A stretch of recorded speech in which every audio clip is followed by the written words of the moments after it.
الحمد للہ رب العالمین والصلاة والسلام علی رسولہ الامین، اما بعد۔ سماع موتا، مردوں کے سننا، تو اس کے بارے میں قرآن اور حدیث میں اصل یہ ہے کہ مردے نہیں سنتے، ما سوائے اس مقام کے جہاں نص وارد ہے، کیونکہ اللہ سبحانہ و تعالی نے اپنے نبی صلی اللہ علیہ وسلم کو خطاب کر کے فرمایا ہے، سورۃ فاطر میں بھی ہے، سورۃ النمل میں بھی ہے، سورۃ روم میں بھی ہے، فَإِنَّكَ لَا تُسْمِعُ الْمَوْتَى، تو مردوں کو نہیں سنا سکتا۔ اور دوسرے مقام پر سورۃ فاطر آیت نمبر 22 میں اللہ تعالیٰ اپنے نبی کو خطاب کر کے فرماتا ہے، وَمَا أَنْتَ بِمُسْمِعٍ مَّن فِي الْقُبُورِ، تو قبروں والوں کو نہیں سنا سکتے ہیں۔ اور ان میں سے عائشہ رضی اللہ تعالیٰ عنہا اور اسی طرح عبداللہ ابن عباس، امام ابو حنیفہ اور دوسرے بہت سے سلف یہ کہتے ہیں کہ مردے نہیں سنتے ہیں۔ امام ابو حنیفہ رحمہ اللہ کی بھی یہ عقیدہ ہے کہ سماع موتا نہیں ہے، مردے نہیں سنتے ہیں۔ رشید احمد گنگوہی اپنی کتاب الکوکب الدری صفحہ 322 میں وہ لکھتے ہیں، جو لوگ مردے کے سننے سے انکار کرتے ہیں، ومنہم عائشۃ وابن عباس ومنہم الامام ابو حنیفہ، لقوله تعالی انک لا تسمع الموتى، فإنه لما شبہ الکفار بالاموات فی عدم سماع علم ان الاموات لا يسمعون وإلا لم يصح التشبیہ، یعنی ان کا استدلال اس فرمان باری تعالیٰ سے ہے، انک لا تسمع الموتى، اے نبی یقیناً آپ مردوں کو نہیں سنا سکتے ہیں۔ وہ کہتے ہیں کہ اللہ تعالیٰ نے کفار کو نہ سننے میں مردوں سے تشبیہ دی ہے۔ اس سے معلوم ہو جاتا ہے کہ مردے نہیں سنتے، ورنہ تشبیہ ہی درست نہیں رہتی۔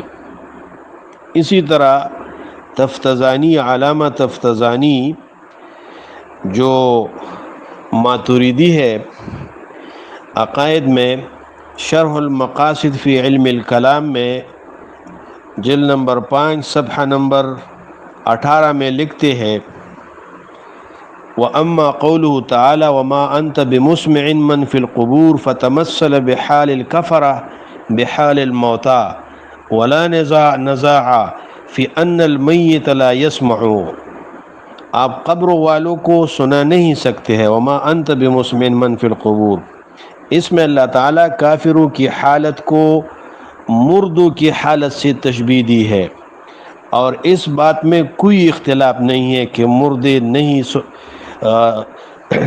سن سکتے ہیں۔ اسی طرح فقہ حنفی کی کتاب ہدایہ، مشہور کتاب، مدرس کتاب ہے، اس کی شرح فتح القدیر ہے۔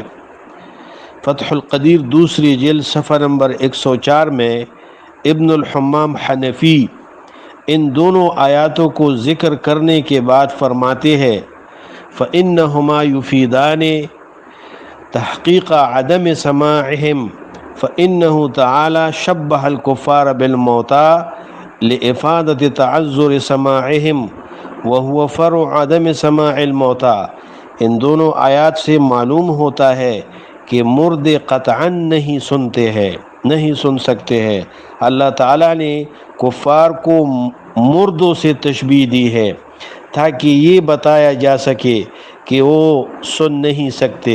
کفار کا حق کو نہ سن سکنا عدم سماع موتا کی فرع ہے۔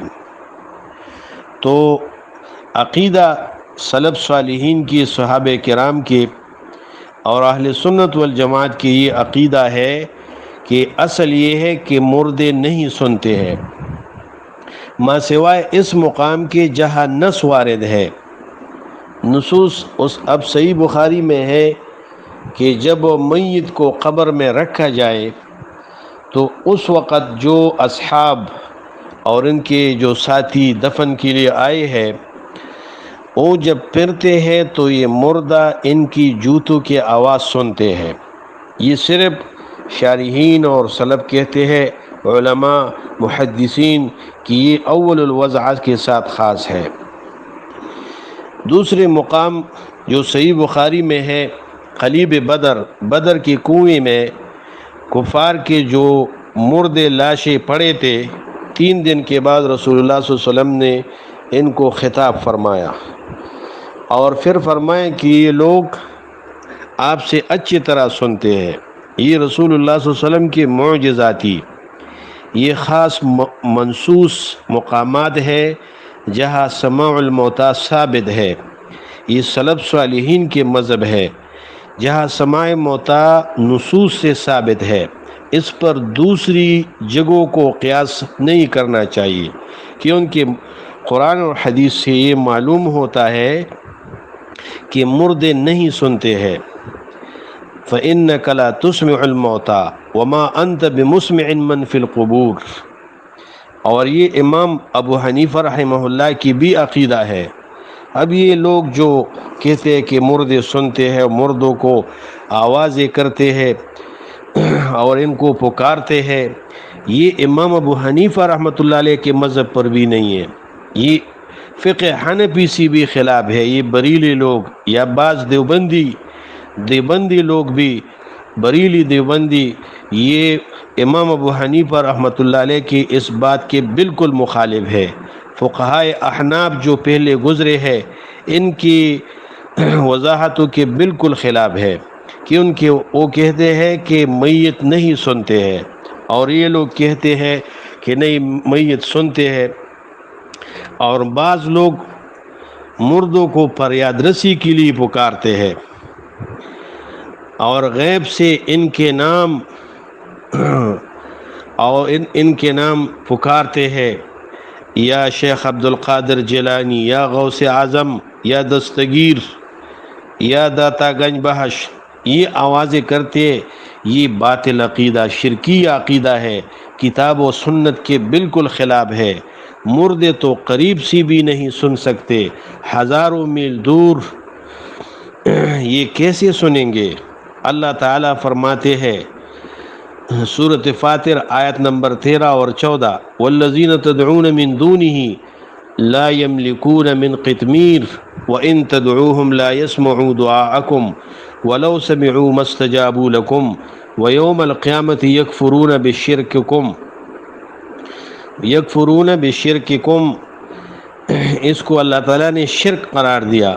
اللہ تعالیٰ کے سوا جن لوگوں کو تم پکارتے ہیں، والذین تدعون من دونہ، اللہ کے سوا جن لوگوں کو تم پکارتے ہیں، لا یملکون من قطمیر، وہ کھجور کی گٹھلی کے پردے کے برابر بھی کسی چیز کے مالک نہیں ہے۔ وَإِن تَدْعُوهُمْ لَا يَسْمَعُوا دُعَاءَكُمْ، اگر تم انہیں پکارو تو وہ تمہارے پکار سن نہیں سکتے۔